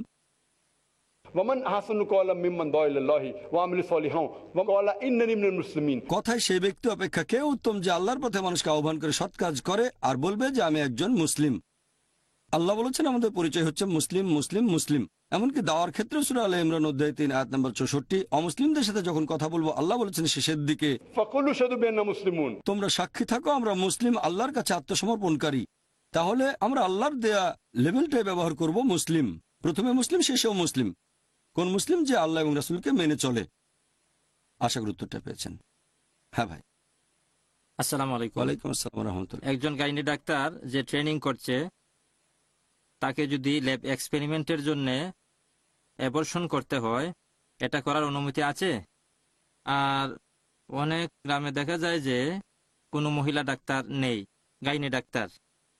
তখন মহিলারা বাচ্চা প্রসবের সময় কোনো পুরুষ ডাক্তারের কাছে যেতে পারবে কি? ধন্যবাদ ভাই। দুটো প্রশ্ন করলেন যে একজন ছাত্র যে মেডিকেলে পড়াশোনা করছে, এমবিবিএস বা গাইনোকোলজি লেখাপড়ার অংশ হিসেবে সে অ্যাবর্শন করাতে পারবে কিনা, কারণ ইসলামে তো অ্যাবর্শন হারাম। দ্বিতীয় প্রশ্ন হচ্ছে একটা গ্রামে যদি কোনো মহিলা গাইনি ডাক্তার না থাকে, তাহলে মহিলারা পুরুষ ডাক্তারের কাছে যেতে পারবে কিনা ডেলিভারির জন্য। আপনার প্রথম প্রশ্নের ব্যাপারে যদি বলতে হয়, আমিও এক সময় এমবিবিএস করেছি। এখানে আমাদের বুঝতে হবে যে স্বাভাবিক পরিস্থিতিতে ইসলামিক শরিয়া অনুযায়ী অ্যাবর্শন করা হারাম, কারণ যদি হয় ফ্যামিলি প্ল্যানিং অথবা ব্যক্তিগত কিছু, তবে যদি জীবনের আশঙ্কা থাকে, যদি মায়ের জীবন হুমকিতে পড়ে, গর্ভে সন্তান থাকলে মায়ের জীবন যদি হুমকিতে থাকে তাহলে অ্যাবর্শনের অনুমতি আছে। যেমন ধরেন একজন মহিলার অনেকবার অপারেশন হয়েছে, 3 বার বা 4 বার, এখন যদি সে আবারও গর্ভধারণ করে তাহলে সেটা তার জীবনের জন্য হুমকি হয়ে দাঁড়াবে, তখন ইসলাম অনুমতি দিচ্ছে, অ্যাবর্শন করা যেতে পারে। অথবা সেই মহিলার আছে হৃদরোগ, হার্টের সমস্যা, আর এই অবস্থায় গর্ভধারণ করলে তার জীবনের আশঙ্কা থাকতে পারে, তখন ইসলামিক শরিয়া বলছে বড় ক্ষতির চেয়ে ছোট ক্ষতি মেনে নেওয়া ভালো, তাহলে মায়ের জীবন বেশি গুরুত্বপূর্ণ। এই ধরনের পরিস্থিতিতে অ্যাবর্শনের অনুমতি আছে। এখন যদি এটা বাধ্যতামূলক হয় যে কমপক্ষে একজন ছাত্র এতগুলো অ্যাবর্শন করবে বা এতগুলো ডেলিভারি করবে, এটাকে অ্যাবর্শন না বলে ডেলিভারি বলা যায়, তবে উপরের লেভেলে অ্যাবর্শনের প্রয়োজন আছে। এখানে আমি যেটা করব, আমি সেই কেসগুলো দেখব আর টিচারকে বলবো যে আমাকে আপনারা শুধু সেই কেসগুলো দেন যেগুলো শরিয়া অনুযায়ী, যদি অ্যাবর্শনের কারণ হয় মায়ের স্বাস্থ্যগত কারণ, যে তার হার্টের সমস্যা আছে, গর্ভধারণ করলে বিপদ আছে, অথবা আগে অনেকগুলো অপারেশন করা হয়েছে, যেন ব্যক্তিগত কারণে না হয়, এরকম কিছু কেস বেছে নেব আর টিচারকে বলবো যে আমাকে শুধু সেই কেসগুলোতে রাখেন। আর এটা সম্ভব, আপনার ইচ্ছা থাকলে উপায় একটা বের হবে। আপনার দ্বিতীয় প্রশ্নের ব্যাপারে যদি বলতে হয়, হিজাব পালনের কারণে এটা করলে ভালো হয় যে একজন মহিলা যাবে মহিলা ডাক্তারের কাছে, তবে যদি সেখানে কোনো মহিলা ডাক্তার না থাকে তখন শেষ উপায় হিসেবে পুরুষ ডাক্তারের কাছে যেতে পারে। এ ধরনের ক্ষেত্রে হিজাবকে একটু শিথিল করা হয়েছে। সূরা নূর অধ্যায় 24 আয়াত 31, যে মুমিন মহিলাদের বলো তারা যেন দৃষ্টি অবনত রাখে, শালীনতা বজায় রাখে, সাধারণত যা প্রকাশ হয় তা ব্যতীত যেন সৌন্দর্য প্রকাশ না করে। ব্যতিক্রম করা যেতে পারে, একটা হচ্ছে রোগীর জীবন হুমকির মুখে, আর সে সময় আশেপাশে যদি শুধুমাত্র একজন পুরুষ ডাক্তারই থাকে, রোগী মারা যেতে পারে, এরকম অবস্থা হলে শিথিলের অনুমতি আছে। এটা ছাড়া যখন জীবনসঙ্গী বেছে নেবেন সে সময় হবু স্ত্রীর মুখ দেখার অনুমতি আছে, এ সময় দেখতে পারবেন। আশা করি উত্তরটা পেয়েছেন। আসসালামু আলাইকুম। ওয়ালাইকুম আসসালাম রহমতুল্লাহ বারাকাত। একজন লোক যদি রেজিস্ট্রি করে বিয়ে করে কোনো অমুসলিমকে, সে কি জাকাত দিতে পারবে? সেই টাকা কি গ্রহণযোগ্য হবে? বোন, আপনি প্রশ্ন করলেন যে একজন মুসলিম রেজিস্ট্রি করে বিয়ে করেছে এক অমুসলিমকে, সেই মুসলিমের জাকাত গ্রহণযোগ্য হবে কিনা। যদি একজন মুসলিম বিয়ে করে কোনো অমুসলিমকে, যদি শরিয়ায় অনুমতি না থাকে, মুসলিম অমুসলিমের বিয়েকে শরিয়া অনুমতি দেয় না। কোনো মুসলিম যদি অমুসলিমকে বিয়ে করে, যেটা করা উচিত না, তাহলে সেটা হবে সেই মুসলিমের একটা ভুল কাজ, এটা হারাম। তবে কেউ একটা কাজ করলো হারাম, তার মানে এই না যে তার দ্বিতীয় কাজটাও গ্রহণযোগ্য হবে না, সেটা নির্ভর করবে আল্লাহ তাআলার উপর। ধরেন এক লোক অ্যালকোহল বিক্রি করে, কাজটা হারাম। এখন যে অ্যালকোহল বেচে তার জাকাত গ্রহণযোগ্য হবে কিনা, জাকাতের ব্যাপারটা অ্যালকোহলের ব্যাপারটা আলাদা। যদি অ্যালকোহল বিক্রি করেন তাহলে শাস্তি পাবেন, অ্যালকোহল বিক্রির জন্য যে শাস্তি সেটা আপনি পাবেন। তবে অন্যান্য বিষয়গুলো যতদূর সম্ভব মেনে চলতে হবে। ইসলামে সবচেয়ে বড় পাপ হচ্ছে শিরক, আল্লাহ সুবহানাহু ওয়া তাআলার সাথে অন্য কাউকে শরীক করা। যদি কেউ শিরক করে তাহলে তার অন্যান্য কাজগুলোর কোনো মূল্য নেই। কেন? শিরক করা সবচেয়ে বড় পাপ, আল্লাহ কখনোই ক্ষমা করবেন না যদি কেউ শিরক করে। আল্লাহ পবিত্র কোরআনে বলেছেন সূরা নিসা অধ্যায় নম্বর 4 আয়াত নম্বর 48, এছাড়াও সূরা নিসা অধ্যায় 4 আয়াত 116। আল্লাহ চাইলে যে কোনো পাপ ক্ষমা করতে পারেন, তবে শিরক করাকে কখনোই ক্ষমা করবেন না। যদি কেউ মারা যায় মুশরিক হিসেবে, তার অন্যান্য সব কাজ মূল্যহীন। শিরক করেছিল কিন্তু মৃত্যুর আগে তওবা করলে সমস্যা নেই, অন্য যে কোনো পাপে তাকে সেই অনুযায়ী শাস্তি দেয়া হবে। তবে তার মানে এই না যে সে অন্য যে কাজগুলো করেছে সেগুলো গ্রহণযোগ্য হবে না, সেটা আল্লাহ বলতে পারেন। কিছু বিষয়ে সম্পর্ক আছে, সরাসরি বলতে পারেন এটা মূল্যহীন।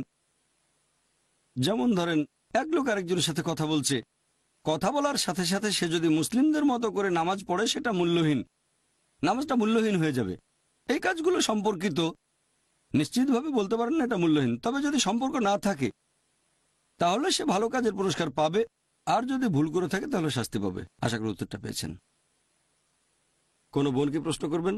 আসসালামু আলাইকুম। ওয়ালাইকুম আসসালাম রহমতুল্লাহ বারাকাত। আমি আপনাকে 2টা প্রশ্ন করতে চাই, এগুলো পরস্পর সম্পর্কিত। আমার প্রথম প্রশ্নটা হচ্ছে, পুরুষরা যখন জুমার নামাজ আদায় করে, যদি ভুল না বলি, মানে আমি যতদূর জানি আলহামদুলিল্লাহ এখানে ফরজ 4 রাকাত হয়ে যাচ্ছে 2 রাকাত জুমার নামাজের সময়। আমার প্রথম প্রশ্ন, ব্যাপারটা এরকম কেন? দ্বিতীয় প্রশ্ন, ধরেন একটা বাসায় আমরা 2 জন মহিলা, এখন জামাতে নামাজ আদায় করতে গেলে কমপক্ষে কতজন মানুষ লাগবে? আমরা 2 জন কি জামাতে নামাজ পড়তে পারবো? আর জুমার দিনে হয়তো বিল্ডিংয়ে 6-7 জন মহিলা আছে যারা একসাথে নামাজ পড়ে, এখন আমাদের জন্য কি ফরজ 4 রাকাত, তাহলে 2 রাকাত হয়ে যাবে? এ ব্যাপারে আপনি কিছু বলবেন? বোন দুটো প্রশ্ন করলেন। প্রথম প্রশ্ন, জোহরে 4 রাকাত ফরজ নামাজ জুমা এসে 2 রাকাত হয়ে যায় কেন? জুমা হচ্ছে শুক্রবারের জোহরের নামাজ, এখানে বেশ কিছু শর্ত আছে জুমার নামাজের শর্ত। এখন 2 রাকাত হলো কেন? 2 রাকাত হয়েছে তার কারণ জুমার নামাজের সময় খুতবা দেওয়াটাও প্রয়োজনীয়। এই সময় একটা বক্তৃতা পেশ করা হয় নামাজ পড়ার আগে, এই কারণে সেখানে 2 রাকাত কম। কারণ এখানে আমাদের শুনতে হবে সেই খুতবা, জুমার নামাজের খুতবা, সেই কারণে 4 রাকাত নামাজ কমে হয়ে যায় 2 রাকাত। আপনার দ্বিতীয় প্রশ্নটা নিয়ে বলি যে জামাতে নামাজ পড়তে গেলে কতজন মানুষ লাগবে। যদি বলেন সাধারণ জামাত, যে কোনো নামাজে কমপক্ষে 2 জন লাগবে। সহিহ বুখারীর একটা হাদিস বলছে 2 জন মিলে জামাতে নামাজ পড়া যায়। তবে জুমার নামাজের ব্যাপারটা আলাদা। জুমার নামাজের ক্ষেত্রে আরো কিছু শর্ত আছে। জুমার নামাজ আদায়ের সময় খুতবা দিতে হবে, তারপর থাকবেন একজন ইমাম। মানুষের সংখ্যা বদলাতে পারে, কেউ বলেন 40, কেউ 50, মতভেদ আছে। আমার জানা মতে এমন কোনো হাদিস নেই যেখানে একেবারে নির্দিষ্ট করে বলা হয়েছে যে কতজন থাকতে হবে। কেউ বলে 2 জন, কেউ বলে 4 জন, অনেকে বলে আরো বড় সংখ্যা। এভাবে ইমাম লাগবে, খুতবা লাগবে। আর একটা কথা, এই খুতবা দেবে একজন পুরুষ। মহিলারা একসাথে জামাতে নামাজ আদায় করতে পারবে, তবে জুমার নামাজ না, অন্য নামাজ। সেখানে উপস্থিত মহিলাদের একজন তাদের মধ্য থেকে ইমাম হতে পারে, নামাজ পড়াতে পারে জামাতে, তবে জুমার নামাজ বাদে। জুমার নামাজের কিছু শর্ত আছে। আর জুমার খুতবা ইমামকে হতে হবে একজন পুরুষ।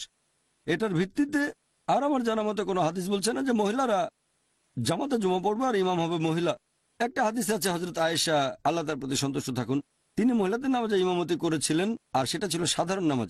তবে কোনো হাদিস বলছে না যে জুমার নামাজের ইমাম একজন মহিলা, যেখানে আছে শুধু মহিলারা। আশা করি উত্তরটা পেয়েছেন। তাহলে 2 জন মহিলা জামাতে নামাজ পড়তে পারে জুমার নামাজ বাদে। তার মানে কমপক্ষে 2 জন মহিলা অন্যান্য নামাজ জামাতে আদায় করতে পারবে। হ্যাঁ বোন, হোক তারা পুরুষ বা মহিলা, জামাতে নামাজ পড়তে গেলে কমপক্ষে 2 জন লাগবে। তাদের মধ্যে একজন হবে ইমাম। তারা পুরুষ হতে পারে, মহিলাও হতে পারে, ছেলে বা আচ্ছা, মেয়ে। জাযাকাল্লাহ খায়ের। ওয়া আখিরু দাওয়ানা আলহামদুলিল্লাহ ওয়াসসালাতু ওয়াসসালাম আলা রাসূলিল্লাহ ওয়া আলা আলিহি ওয়া সাহবিহি আজমাইন, আম্মা বাদ। আউযু বিল্লাহি মিনাশ শাইতানির রাজীম, বিসমিল্লাহির রহমানির রহিম। ওয়া মান আহসানু ক্বাওলাম মিম্মান দাআ ইলাল্লাহি ওয়া আমিলা সালিহান ওয়া ক্বালা ইন্নানি মিনাল মুসলিমিন। রাব্বি ইশরাহ লি সাদরি ওয়া ইয়াসসির লি আমরি ওয়াহলুল উকদাতাম মিন লিসানি ইয়াফকাহু কাওলি। আপনাদের স্বাগত জানাই ইসলামিক সম্ভাষণে। আসসালামু আলাইকুম ওয়া রাহমাতুল্লাহি ওয়া বারাকাতুহু। আল্লাহর দয়া, শান্তি ও রহমত আপনাদের সবার উপরে বর্ষিত হোক। ইসলাম ও কম্পারেটিভ রিলিজিয়নের উপর কিছু জানতে চাইলে আমাকে প্রশ্ন করেন। হ্যাঁ ভাই। আসসালামু আলাইকুম। ওয়ালাইকুম আসসালাম। একজন গাইনি ডাক্তার যে ট্রেনিং করছে, তাকে যদি ল্যাব এক্সপেরিমেন্টের জন্য অ্যাবর্শন করতে হয়, এটা করার অনুমতি আছে? আর অনেক গ্রামে দেখা যায় যে কোনো মহিলা ডাক্তার নেই, গাইনি ডাক্তার। তখন মহিলারা বাচ্চা প্রসবের সময় কোনো পুরুষ ডাক্তারের কাছে যেতে পারবে কি? ধন্যবাদ ভাই। দুটো প্রশ্ন করলেন যে একজন ছাত্র যে মেডিকেলে পড়াশোনা করছে, এমবিবিএস বা গাইনোকোলজি, লেখাপড়ার অংশ হিসেবে সে অ্যাবর্শন করাতে পারবে কিনা, কারণ ইসলামে তো অ্যাবর্শন হারাম। দ্বিতীয় প্রশ্ন হচ্ছে, একটা গ্রামে যদি কোনো মহিলা গাইনি ডাক্তার না থাকে, তাহলে মহিলারা পুরুষ ডাক্তারের কাছে যেতে পারবে কিনা ডেলিভারির জন্য। আপনার প্রথম প্রশ্নের ব্যাপারে যদি বলতে হয়, আমিও এক সময় এমবিবিএস করেছি। এখানে আমাদের বুঝতে হবে যে স্বাভাবিক পরিস্থিতিতে ইসলামিক শরিয়া অনুযায়ী অ্যাবর্শন করা হারাম, কারণ যদি হয় ফ্যামিলি প্ল্যানিং অথবা ব্যক্তিগত কিছু। তবে যদি জীবনের আশঙ্কা থাকে, যদি মায়ের জীবন হুমকিতে পড়ে, গর্ভে সন্তান থাকলে মায়ের জীবন যদি হুমকিতে থাকে, তাহলে অ্যাবর্শনের অনুমতি আছে। যেমন ধরেন একজন মহিলার অনেকবার অপারেশন হয়েছে, 3 বার বা 4 বার, এখন যদি সে আবারও গর্ভধারণ করে, তাহলে সেটা তার জীবনের জন্য হুমকি হয়ে দাঁড়াবে। তখন ইসলাম অনুমতি দিচ্ছে, অ্যাবর্শন করা যেতে পারে। অথবা সেই মহিলার আছে হৃদরোগ, হার্টের সমস্যা, আর এই অবস্থায় গর্ভধারণ করলে তার জীবনের আশঙ্কা থাকতে পারে, তখন ইসলামিক শরিয়া বলছে বড় ক্ষতির চেয়ে ছোট ক্ষতি মেনে নেওয়া ভালো। তাহলে মায়ের জীবন বেশি গুরুত্বপূর্ণ। এ ধরনের পরিস্থিতিতে অ্যাবর্শনের অনুমতি আছে। এখন যদি এটা বাধ্যতামূলক হয় যে কমপক্ষে একজন ছাত্র এতগুলো অ্যাবর্শন করবে বা এতগুলো ডেলিভারি করবে, এটাকে অ্যাবর্শন না বলে ডেলিভারি বলা যায়। তবে উপরের লেভেলে অ্যাবর্শনও প্রয়োজন আছে। এখানে আমি যেটা করব, আমি সেই কেসগুলো দেখব আর টিচারকে বলবো যে আমাকে আপনারা শুধু সেই কেসগুলো দেন যেগুলো শরিয়া অনুযায়ী, যদি অ্যাবর্শনের কারণ হয়, মায়ের স্বাস্থ্যগত কারণ যে তার হার্টের সমস্যা আছে, গর্ভধারণ করলে বিপদ আছে, অথবা আগে অনেকগুলো অপারেশন করা হয়েছে, যেন ব্যক্তিগত কারণে না হয়, এরকম কিছু কেস বেছে নেব। আর টিচারকে বলবো যে আমাকে শুধু সেই কেসগুলোতে রাখেন, আর এটা সম্ভব। আপনার ইচ্ছা থাকলে উপায় একটা বের হবে। আপনার দ্বিতীয় প্রশ্নের ব্যাপারে যদি বলতে হয়, হিজাব পালনের কারণে এটা করলে ভালো হয় যে একজন মহিলা যাবে মহিলা ডাক্তারের কাছে। তবে যদি সেখানে কোনো মহিলা ডাক্তার না থাকে, তখন শেষ উপায় হিসেবে পুরুষ ডাক্তারের কাছে যেতে পারে। এই ধরনের ক্ষেত্রে হিজাবকে একটু শিথিল করা হয়েছে। সূরা নূর অধ্যায় 24 আয়াত 31, যে মুমিন মহিলাদের বলো তারা যেন দৃষ্টি অবনত রাখে, শালীনতা বজায় রাখে, সাধারণত যা প্রকাশ হয় তা ব্যতীত যেন সৌন্দর্য প্রকাশ না করে। ব্যতিক্রম করা যেতে পারে। একটা হচ্ছে রোগীর জীবন হুমকির মুখে, আর সে সময় আশেপাশে যদি শুধুমাত্র একজন পুরুষ ডাক্তারই থাকে, রোগী মারা যেতে পারে, এরকম অবস্থা হলে শিথিলের অনুমতি আছে। এটা ছাড়া যখন জীবনসঙ্গী বেছে নেবেন সে সময় হবু স্ত্রীর মুখ দেখার অনুমতি আছে, এ সময় দেখতে পারবেন। আশা করি উত্তরটা পেয়েছেন। আসসালামু আলাইকুম। ওয়ালাইকুম আসসালাম রহমতুল্লাহ। একজন লোক যদি রেজিস্ট্রি করে বিয়ে করে কোনো অমুসলিমকে, সে কি জাকাত দিতে পারবে? সেই টাকা কি গ্রহণযোগ্য হবে? বোন, আপনি প্রশ্ন করলেন যে একজন মুসলিম রেজিস্ট্রি করে বিয়ে করেছে এক অমুসলিমকে, সেই মুসলিমের জাকাত গ্রহণযোগ্য হবে কিনা। যদি একজন মুসলিম বিয়ে করে কোনো অমুসলিমকে, যদি শরিয়ায় অনুমতি না থাকে, মুসলিম অমুসলিমের বিয়েকে শরিয়া অনুমতি দেয় না। কোনো মুসলিম যদি অমুসলিমকে বিয়ে করে, যেটা করা উচিত না, তাহলে সেটা হবে সেই মুসলিমের একটা ভুল কাজ, এটা হারাম। তবে কেউ একটা কাজ করলো হারাম, তার মানে এই না যে তার দ্বিতীয় কাজটাও গ্রহণযোগ্য হবে না, সেটা নির্ভর করবে আল্লাহ তাআলার উপর। উদাহরণস্বরূপ, যদি কেউ অ্যালকোহল পান করে, সেটা হারাম। যদি প্রশ্ন করেন অ্যালকোহল পান করলে তার জাকাত গ্রহণযোগ্যতা পাবে কিনা, জাকাত এক বিষয়, অ্যালকোহল অন্য বিষয়। যদি অ্যালকোহল পান করেন তাহলে শাস্তি পাবেন, অ্যালকোহল পান করার জন্য যে শাস্তি সেটা আপনি পাবেন। তবে অন্যান্য বিষয়গুলো যতদূর সম্ভব মেনে চলতে হবে। ইসলামে সবচেয়ে বড় পাপ হচ্ছে শিরক, আল্লাহ সুবহানাহু ওয়া তাআলার সাথে অন্য কাউকে শরীক করা। যদি কেউ শিরক করে তাহলে তার অন্যান্য কাজগুলোর কোনো মূল্য নেই। কেন? শিরক করা সবচেয়ে বড় পাপ, আল্লাহ কখনোই ক্ষমা করবেন না যদি কেউ শিরক করে। আল্লাহ পবিত্র কোরআনে বলেছেন সূরা নিসা অধ্যায় নম্বর 4 আয়াত নম্বর 48, এছাড়াও সূরা নিসা অধ্যায় 4 আয়াত 116, আল্লাহ চাইলে যে কোনো পাপ ক্ষমা করতে পারেন, তবে শিরক করাকে কখনোই ক্ষমা করবেন না। যদি কেউ মারা যায় মুশরিক হিসেবে, তার অন্যান্য সব কাজ মূল্যহীন। শিরক করেছিল কিন্তু মৃত্যুর আগে তওবা করলে সমস্যা নেই, অন্য যে কোনো পাপে তাকে সেই অনুযায়ী শাস্তি দেয়া হবে। তবে তার মানে এই না যে সে অন্য যে কাজগুলো করেছে সেগুলো গ্রহণযোগ্য হবে না, সেটা আল্লাহ বলতে পারেন।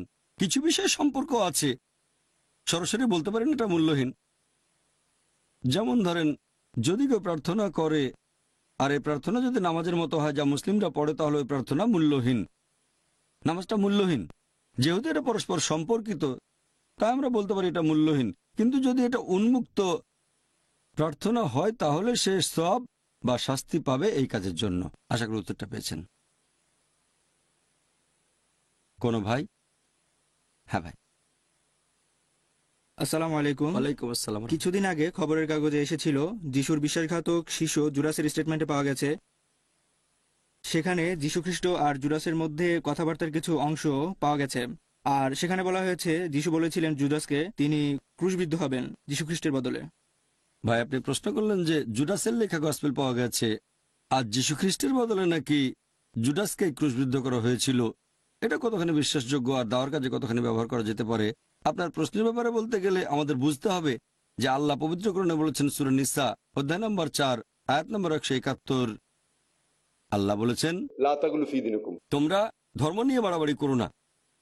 এছাড়াও আল্লাহ পবিত্র কোরআনে বলেছেন সূরা নিসা অধ্যায় নম্বর 4 আয়াত 157 যে যীশু খ্রিস্ট বা ঈসা আলাইহিস সালামকে ক্রুশবিদ্ধ করা হয়নি, হত্যাও করা হয়নি। তাকে ক্রুশবিদ্ধ করা হয়নি, হত্যাও করা হয়নি, তাদের এরূপ বিভ্রম হয়েছিল।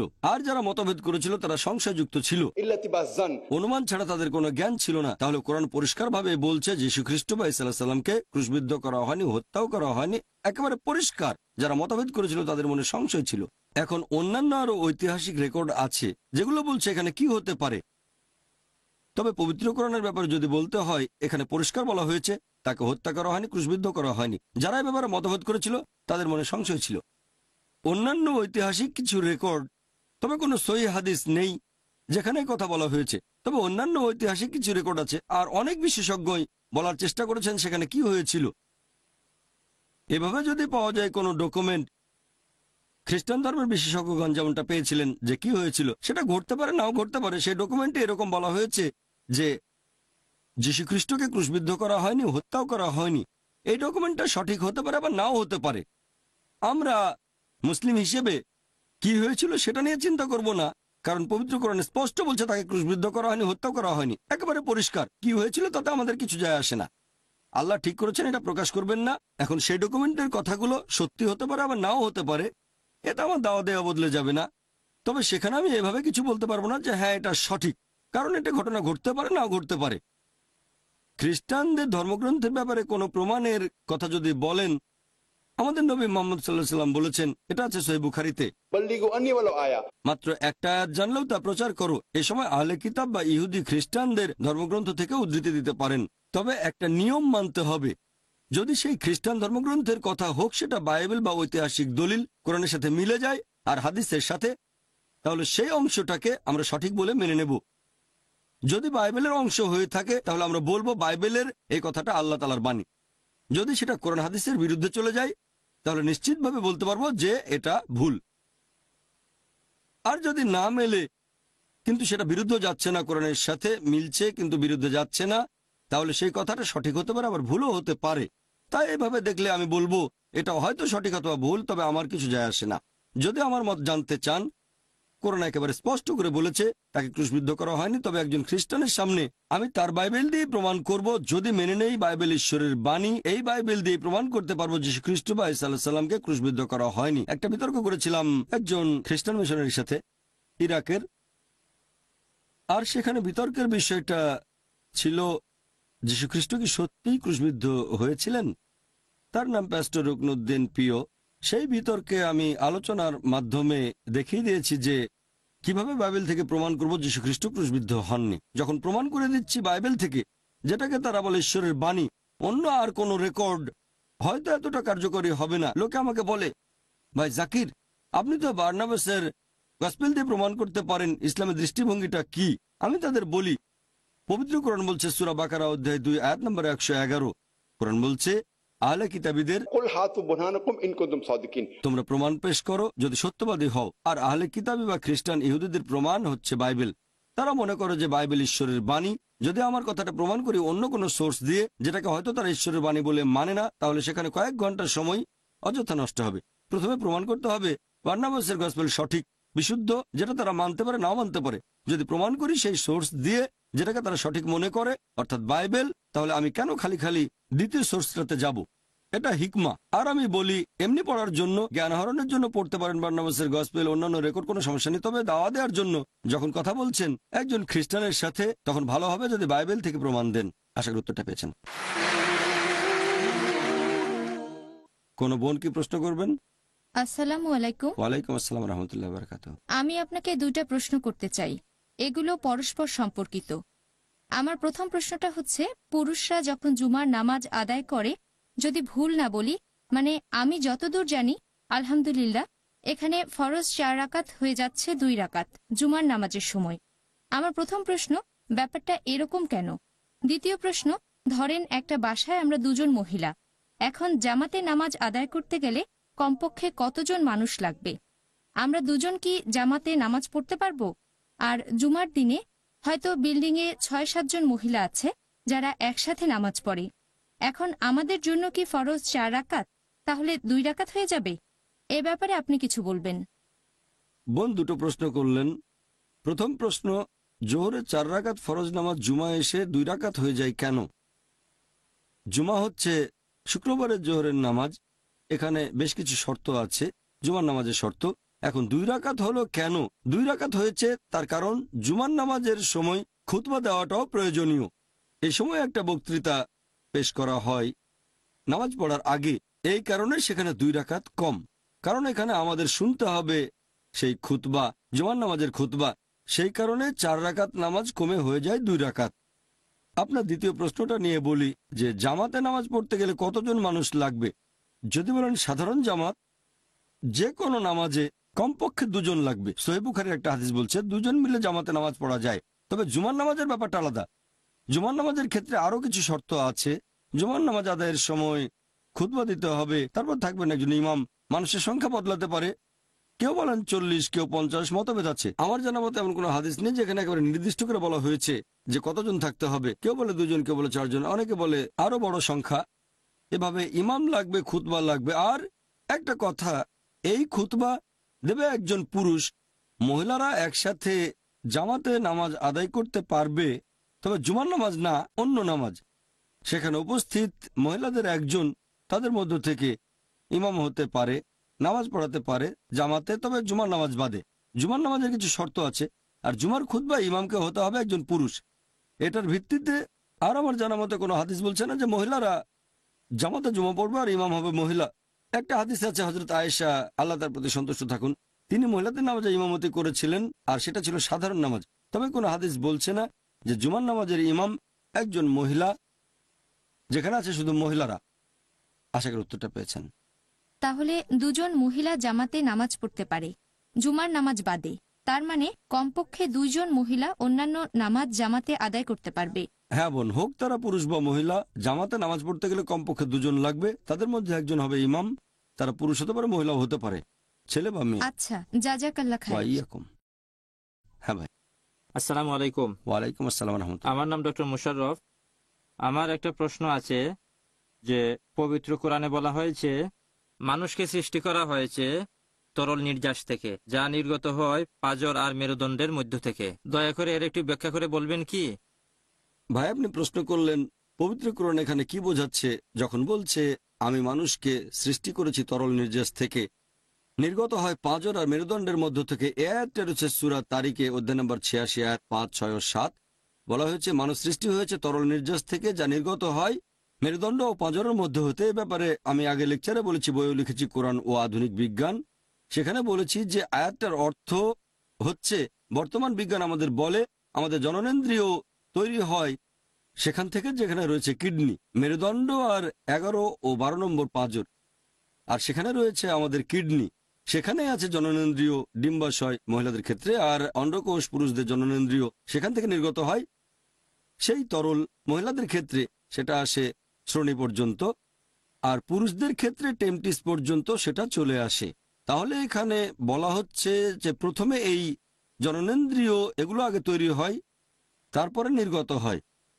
তাহলে আল্লাহ মানুষকে সৃষ্টি করেছেন তরল নির্যাস থেকে, অর্থাৎ শুক্রাণু, পুরুষের জননেন্দ্রিয় থেকে এটা তৈরি হয়, আর তারপর মানুষের জননেন্দ্রিয় তৈরি হয়। এই ব্যাখ্যাটা দেওয়া হয়েছে পবিত্র কোরআনের তাফসিরে।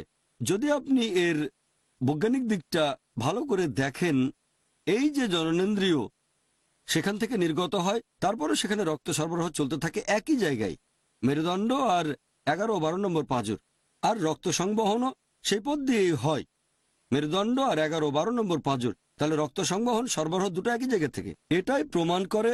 আর বিজ্ঞানও এখন বলছে যে মানুষের জননেন্দ্রিয় পুরুষ এবং মহিলার কিভাবে তৈরি হচ্ছে, প্রমাণ করে যে এটার উৎপত্তিও সেখানে। আপনারা একটু ভালো করে দেখলেই বুঝবেন এখানে সম্পর্ক আছে। পবিত্র কোরআন এভাবে বিভিন্ন কথা বলেছে। কোরআনের অনেক আয়াতে বৈজ্ঞানিক তথ্য আছে যেগুলো আমরা জেনেছি কিছুদিন আগে। পবিত্র কোরআন এখানে প্রথমে শুক্রাণুর কথা বলেছে, আর পরবর্তী স্টেজগুলো। আল্লাহ এখানে কথাটা একবার বলেছেন, এটা অন্য জায়গাতেও আছে, কিছু আয়াতের ক্ষেত্রে আল্লাহ এমন করেছেন। তবে আল্লাহ যখন বিজ্ঞানের তথ্য দিচ্ছেন, পাশাপাশি আরো অনেক কিছু জানাচ্ছেন। বর্তমানের আধুনিক বিজ্ঞান আমাদের জানাচ্ছে 1400 বছর আগে কোরআন যা বলেছে সেটা সঠিক। আশা করি উত্তরটা পেয়েছেন। কোনো ভাই প্রশ্ন করবেন? হ্যাঁ ভাই। আসসালামু আলাইকুম। ওয়ালাইকুম আসসালাম। ভাই, আমরা শুনেছি যে জিব্রাইল আলাইহিস সালাম রমজান মাসে আমাদের নবীকে সম্পূর্ণ কোরআন পড়ে শোনাতেন, যে আয়াতগুলো নাজিল হয়েছে আর যেগুলো পরবর্তীতে আসবে। তাহলে নবী মুহাম্মদ সাল্লাল্লাহু আলাইহি ওয়াসাল্লাম ওহীর জন্য অপেক্ষা করেছিলেন কেন? ভাই প্রশ্ন করলেন জিব্রাইল আলাইহিস সালাম নবীকে রমজান মাসে সম্পূর্ণ কোরআন পড়ে শোনাতেন, তাহলে পরবর্তী আয়াতগুলোর জন্য নবী অপেক্ষা করলেন কেন? খুবই সুন্দর প্রশ্ন। অনেকেরই এই ভুল ধারণাটা আছে যে জিব্রাইল আলাইহিস সালাম কোরআন পড়ে শোনাতেন, তিনি শুধু সেই অংশটা পড়তেন যেটা নাজিল করা হয়েছে।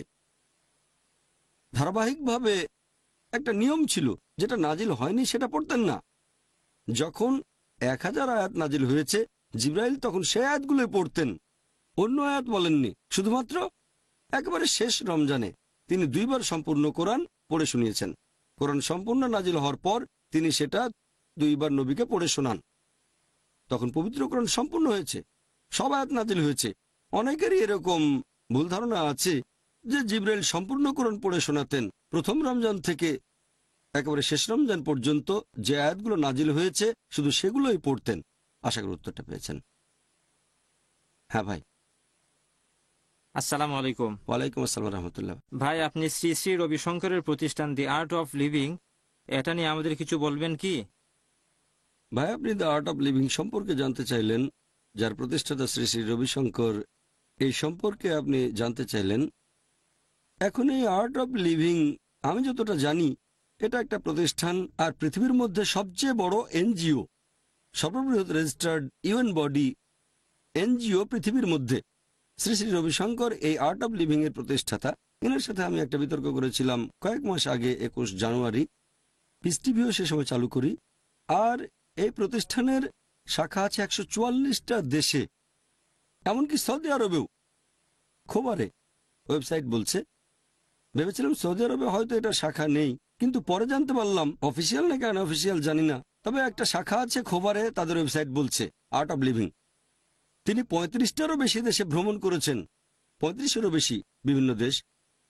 আর তার বাজেটও বিশাল। তিনি ভারতের সবচেয়ে জনপ্রিয় আধ্যাত্মিক গুরুদের মধ্যে একজন। তিনি আর্ট অফ লিভিং এর প্রতিষ্ঠাতা। যদিও তিনি প্রচার করেন যে তিনি মানুষকে শেখান কিভাবে শান্তিপূর্ণ জীবনযাপন করা যায়। তার মধ্যে একজন মানুষ যে কোনো ধর্মের অনুসারী হতে পারে। মুসলিম হলে ইসলাম ধর্ম পালন করবে, খ্রিস্টান হলে খ্রিস্টান ধর্ম পালন করবে, হিন্দু হলে হিন্দু ধর্ম পালন করবে। তবে যদি তার লেকচার শোনেন, তিনি সেখানে হিন্দুইজম প্রচার করেন, তবে সেটা বেশ আধুনিকভাবে কিছুটা উজ্জ্বল রেখে। একজন সাধারণ মানুষ হয়তো সেটা বুঝতে পারবে না। এজন্য তিনি অনেক দেশে এই পুরস্কার পেয়েছেন। আমেরিকার জর্জ বুশ, তারপর পাকিস্তানের পারভেজ মুশাররফ, মধ্যপ্রাচ্যের অনেকগুলো দেশও আছে। আমন্ত্রিত হয়েছেন তার কার্যক্রমের জন্য। দুবাইতে তাকে একটা অ্যাওয়ার্ডও দেওয়া হয়েছিল।